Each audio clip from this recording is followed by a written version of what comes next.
Hello everyone, hello बच्चों, welcome to ATP star Kota. Hoping that आप सब बहुत बहुत अच्छे होंगे और आप सभी की जेई एडवांस की तैयारियां बहुत बहुत अच्छी चल रही होगी। देखो, मैं मानता हूं टेंशन भी बहुत हो रही होगी, लेकिन ये बताओ टेंशन से कुछ होगा क्या? यानी focus on doing rather than just thinking, क्योंकि थिंकिंग से कुछ नहीं होता है। बहुत बार हम प्लान बनाते रहते हैं और सारा टाइम प्लानिंग में ही निकल जाता है, right? So think less and do more. तो बच्चों, आज के इस सेशन के अंदर हम बहुत ही अमेजिंग क्वेश्चन करने वाले हैं, माइंड बेंडिंग क्वेश्चंस करने वाले हैं। इन जनरल हो सकता है आप में से आपके कई सारे क्वेश्चन सॉल्व ना हो, ठीक है, और गलतियां हो, लेकिन इस वीडियो का पर्पस ही ये है कि आपके माइंड को पुश करना है टू द नेक्स्ट लिमिट्स, है ना? तो don't worry, even if you get all the questions wrong, तो डोंट वरी एट ऑल, ठीक है? तो बहुत मजा आएगा। तो पेन पेपर लेके बैठ जाओ अभी के अभी। पेन पेपर साथ में होना चाहिए, क्योंकि प्रॉपर हम सॉल्व करेंगे, ठीक है? डिस्कस करेंगे, सॉल्व करेंगे, डिस्कस करेंगे, है ना? तो तैयार हो सभी के सभी, बहुत मजा आने वाला है। और क्वेश्चन जो है they are related to optical isomerism, है ना? तो ये बहुत ही एडवांस्ड का इंटरेस्टिंग कॉन्सेप्ट है, एडवांस्ड का बहुत ही इंटरेस्टिंग कॉन्सेप्ट है, ठीक है बेटा?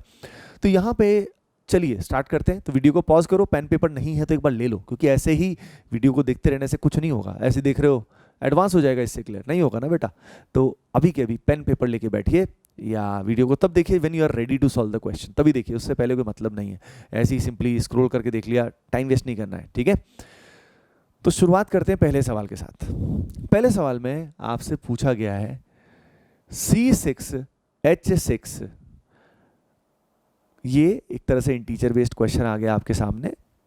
ऐसे कितने स्ट्रक्चर हैं C6H6 के without any pi bond?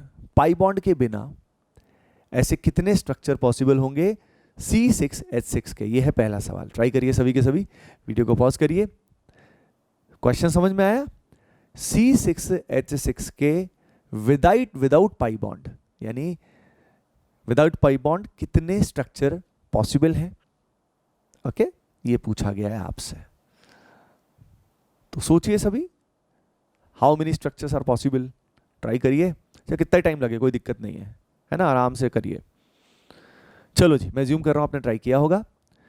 Try कर लिया? अब देखो, इसका जो आंसर आएगा that is actually 1। There is one structure which is theoretically possible, है ना? स्टेबल है नहीं है इससे कोई फर्क नहीं पड़ता, लेकिन one structure is theoretically possible जो C6H6 का डबल बॉन्ड इक्विवेलेंट को सेटिस्फाई कर रहा है, और वो स्ट्रक्चर आप सभी को मैं बताने वाला हूं। That particular structure is this one, the beautiful structure. Understood? ध्यान से देखिए, इसमें नंबर ऑफ कार्बन कितना आ रहा है? 3 यहाँ पे है, और 1 2 3 यहाँ पे है, एंड इसका डीबी वैल्यू भी कितना है? 4 है। हर रिंग से एक एक डीबी वैल्यू आएगा। This is C6H6। अंडरस्टूड? अब ये स्ट्रक्चर अपने आप से ऐसे बना पाना डिफिकल्ट होता है नॉर्मली थोड़ा, ठीक है? तो ये थ्योरेटिकली पॉसिबल है। आप कहीं कहेंगे सो 3 मेंबर्ड रिंग अनस्टेबल, बात वो है ही नहीं। बहुत बार क्वेश्चन में आ जाता है थ्योरेटिकली पॉसिबल क्या है, प्रैक्टिकली एग्जिस्ट करेगा नहीं करेगा वो एक अलग बात है। तो थ्योरेटिकली, थ्योरी के हिसाब से इसमें सारे रूल सेटिस्फाई हो रहे हैं, है ना? तो ये पहला सवाल। अगला सवाल, अगले सवाल में आपको मॉलिक्यूलर फॉर्मूला दिया हुआ है C2H4O2। इसमें आपसे पूछा गया है कि how many optically active compounds are possible? How many cyclic optically active compounds are possible? Try करिए सभी, how many cyclic optically active compounds are possible? तो ट्राई करिए सभी, वीडियो को पॉज करिए। ओके, होपिंग दैट आप सभी ने ढंग से ट्राई किया होगा। चलो मैं बता देता हूं इसका। सबसे पहले ऐसे सवालों में इनका डीबी वैल्यू निकालते हैं। डबल बॉन्ड इक्विवेलेंट वैल्यू 1 आएगा। अब इसमें या तो रिंग हो सकता है, पाई बॉन्ड नहीं होगा, या पाई बॉन्ड है तो रिंग नहीं होगा। अब हमें रिंग वाले ही बनाने हैं। अब 2 कार्बन में, कहीं दिमाग में आएगा सर 2 कार्बन से तो रिंग कैसे बनेगी? अरे भाई, ऑक्सीजन को भी तो रिंग में ले सकते हो, तो ऑक्सीजन को रिंग में ले लो ना। तो ऑक्सीजन को रिंग में लोगे तो यहाँ पे 4 मेंबर रिंग ऐसी बन सकती है, या हमारा ये जो पर्टिकुलर रिंग है ये भी बन सकता है, या इसके अलावा अगर हम बात करें तो 3 मेंबर्ड रिंग भी बन सकता है, कुछ ऐसा रिंग भी बन सकता है बच्चों। और इसके अलावा there is one more possibility जो कुछ ऐसी होती है। अब स्ट्रक्चर्स तो कई सारे बन गए, है ना? तो यहाँ पे अगर हम बात करें, लेकिन ऑप्टिकल एक्टिविटी यहीं पे आएगी, क्योंकि यहाँ पे सेंटर कायरल है, और यहाँ पे 2 इज द करेक्ट आंसर, क्योंकि एक R इनैंशोमर बनेगा, एक एस इनैंशोमर बनेगा, आर एंड एस, एक पेयर ऑफ इनैंशोमर बनेगा, जिनका इक्विमोलर मिक्सचर क्या होता है, रैसमिक मिक्सचर होता है। क्या होता है, रैसमिक मिक्सचर होता है। तो बच्चों डू यू अंडरस्टैंड, मजा आया है ना। तो ये दो जो पर्टिकुलर फॉर्म्स हैं, these will be cyclic as well as optically active. Now the next one में आपसे पूछा गया है C3FCl BRI में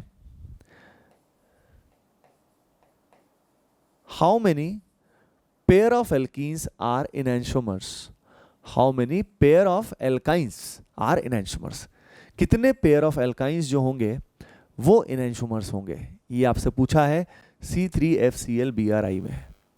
ट्राई करिए सभी, वीडियो को पॉज करिए, ट्राई करो। हाँ जी, ट्राई कर लिया, चलो अब इसका डीबी वैल्यू बात करते हैं। इसका डबल बॉन्ड इक्विवेलेंट निकालोगे तो दैट विल बी 2। अब उसमें होने की पॉसिबिलिटी कई सारी है, पर हमें एल्काइन ही बनाना है। एल्काइन ही बनाना है तो अंडरस्टूड है कि भाई C ट्रिपल बॉन्ड C तो आएगा ही, और यहाँ पे C रहेगा।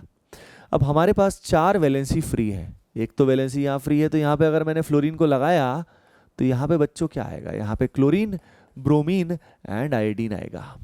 अब ऐसी पॉसिबिलिटी कितनी आएंगी, 4 आएंगी। एक बार फ्लोरीन की बजाय क्लोरीन, एक बार ब्रोमीन, एक बार आयोडीन आएगा। और यहाँ पे अगर हम देखते हैं तो जब फ्लोरीन हमने लगाया तो ये सेंटर क्या हो गया, कायरल, और एक कायरल सेंटर है, तो यहाँ पे 1 pair of enantiomers is possible. तो how many pairs are possible बच्चों, 4 is the correct answer, 4 is the correct answer. चलो now is the next question, next beautiful question for all of you. ये जो question है ये है inositol, इस compound का नाम है, इस स्ट्रक्चर के फॉर्म्स होते हैं, इनोसिटोल बोलते हैं इसको। तो भाई जो इनोसिटोल है, अगर इसकी बात करें तो इसमें पूछा है how many meso compounds are possible. ये जो स्ट्रक्चर है इसमें कितना मीजो पॉसिबल है, ये आपको ट्राई करना है। अच्छा मैं आपको बताता हूँ, इसमें ये जो क्वेश्चंस हैं, ये मेजॉरिटी क्वेश्चंस जो आपके मास्टर जी की, यानी मेरी किताब है एडवांस की problem solving, that is master problem book, वहाँ से लिए हुए हैं, ठीक है, मेजॉरिटी, और कुछ मैंने फ्रेश अभी बनाए हैं, राइट। तो वो जो पर्टिकुलर बुक है उसके कुछ इंटरेस्टिंग क्वेश्चंस मैंने हमारा जो टेलीग्राम कम्युनिटी है वहाँ पे भी मैं डालता रहता हूँ और डालने भी वाला हूँ। तो टेलीग्राम कम्युनिटी का हिस्सा ज़रूर बने, लिंक डिस्क्रिप्शन में दिया हुआ है। ट्राई करें सभी के सभी, वीडियो को पॉज करके। Inositol, think about it, inositol के मीजोफॉर्म कितने बनेंगे, how many meso forms would be there. बड़ा ही इंटरेस्टिंग क्वेश्चन है, बड़ा ही इंटरेस्टिंग क्वेश्चन है, how many meso forms would be there. चलिए बता देता हूँ मैं आप सभी को। देखिए इनोसिटॉल जो है बच्चों, इसका जो मीजोफॉर्म बनता है that is 7 meso forms would be formed. Total इसमें 9 बनेंगे, आप बना के देख लीजिएगा, 9 बनेंगे। और कैसे बनेंगे मैं आपको ओरली बता देता हूँ।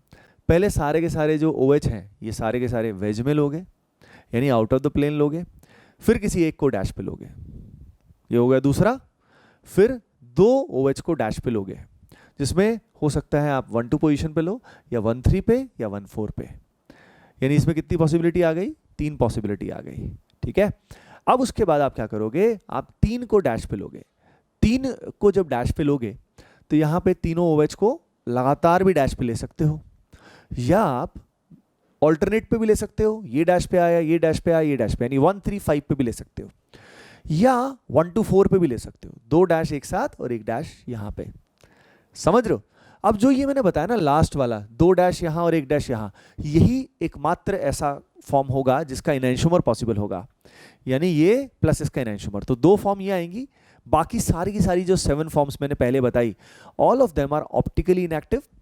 लेकिन मीजो आइसोमर क्या होता है, मीजो फॉर्म ऐसा होता है, सिंपल ज़्यादातर टीचर्स इतना ही बताते हैं कि मीजो मतलब chiral centre plus optically inactive, लेकिन मीजो का रियल डेफिनेशन जो IPSC की गोल्ड बुक में भी दिया हुआ है वो ये है कि मीजो फॉर्म एक ऐसा ऑप्टिकली इनएक्टिव कंपाउंड होता है जिसका कम से कम एक ऑप्टिकल एक्टिव फॉर्म भी हो।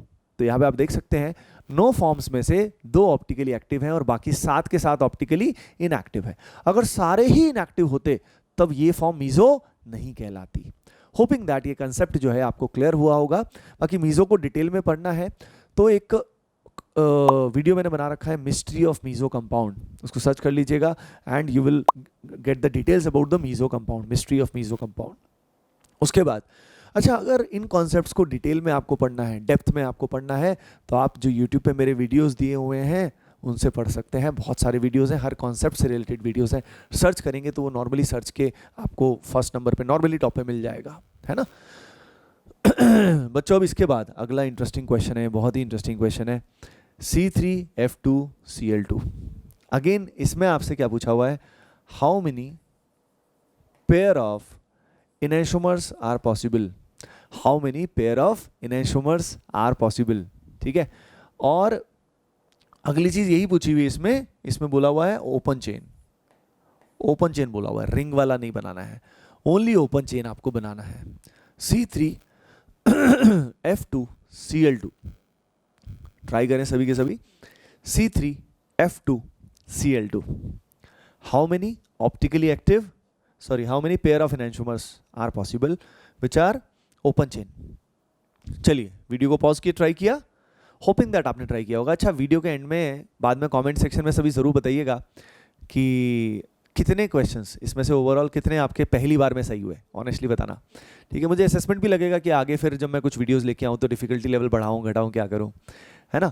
अच्छा, आपकी कोई स्पेशल रिक्वेस्ट भी हो ना तो कमेंट सेक्शन में ज़रूर बता दीजिएगा, ठीक है। तो कमेंट करके ज़रूर बता दीजिएगा, और ये भी बताइएगा ये वीडियो कैसा लगा आपको, है ना, क्योंकि उससे यार मतलब इंस्पिरेशन मिलता है, मोटिवेशन मिलता है हमें भी कि यार जो काम कर रहे हैं वो कहीं ना कहीं किसी के यूज़ आ रहा है, नहीं तो ये समय व्यर्थ हो जाएगा ना हमारा भी, ठीक है। तो आप सभी का जो सपोर्ट है, प्यार है, वही हमें मोटिवेट करता है ना।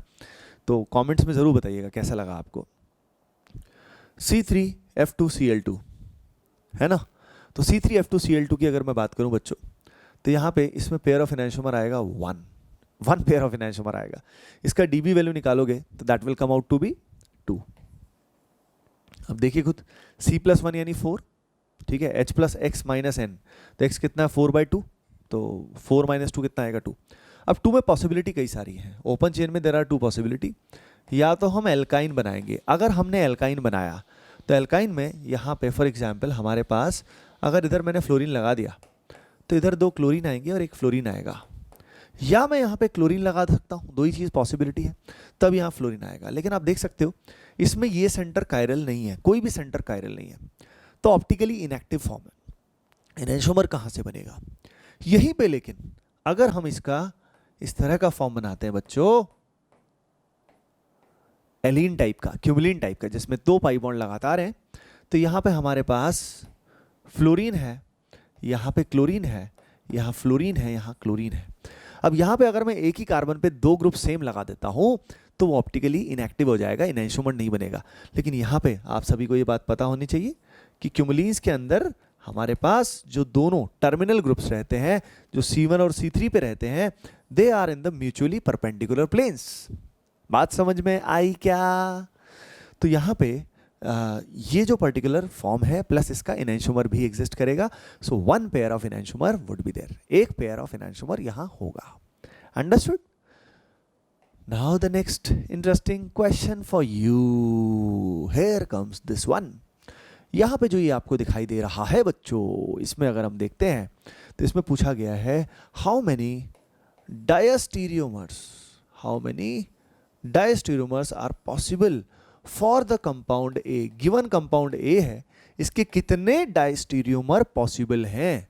How many diastereomers are possible for the given compound, ये आज का आखिरी सवाल है, ठीक है। और होपिंग दैट, देखते हैं कितने बच्चे इसको सही कर पाएंगे। एंड डोंट गेट डीमोरलाइज्ड अगर एक भी सवाल आपसे नहीं हुआ या गलती हो गई, डोंट वरी, बिकॉज क्वेश्चन बनाए ही इस तरह से गए हैं ताकि आपका दिमाग जो है और भी डेवलप हो पाए, वही तो गेम होता है। और सारे के सारे ध्यान रखिए विद इन द सिलेबस भी है, all of the questions are strictly within the syllabus, तो यही बहुत इंपॉर्टेंट बात होती है। तो वीडियो को पॉज करो, ट्राई करो, यस। तो बच्चों देखो, यहाँ पे हमारे पास 3 सेंटर कायरल है। अब मैं बता रहा हूँ, ट्राई कर लिया होगा तुमने, ठीक है। टोटल आइसोमर 2⁻³ आएगा, बिकॉज सिमेट्री इसमें नहीं है, तो यहाँ पे 8 आइसोमर्स वुड बी देयर। इन 8 आइसोमर्स में अगर हम देखें तो एक आपको दिया हुआ है, ए दिया हुआ है, तो बचे कितने? 7 बच गए। अब उन 7 में एक ऐसा होगा, देखिए आइसोमर्स में आपस में रिलेशन क्या होगा, या तो एनैंशोमेरिक होगा या डायस्टीरियोमर होंगे। एनैंशोमर जो होगा बच्चों वो इसका मिरर इमेज होगा, यानी opposite RS configuration without symmetry is enantiomer. तो यहाँ पे one of them out of 7 will be its enantiomer, लेकिन बाकी 6 इसके क्या होंगे, डायस्ट्यूमर होंगे, क्योंकि एंशोमर तो एक ही होता है ना, मिरर इमेज तो एक ही होगा, मल्टीपल तो हो नहीं सकते। Hence total number of diastereomer will be 6। बच्चों होपिंग दैट ये वीडियो आपके लिए हेल्पफुल रहा होगा। टेलीग्राम कम्युनिटी का हिस्सा बन जाइएगा एंड कमेंट सेक्शन में ज़रूर बताइएगा कि वीडियो कैसा लगा। लाइक तो आपने खरीद देना चाहिए एंड सब्सक्राइब भी कर दीजिएगा। मिलते हैं फिर नेक्स्ट वीडियो में। Bye bye, take care and keep preparing well. Love you all.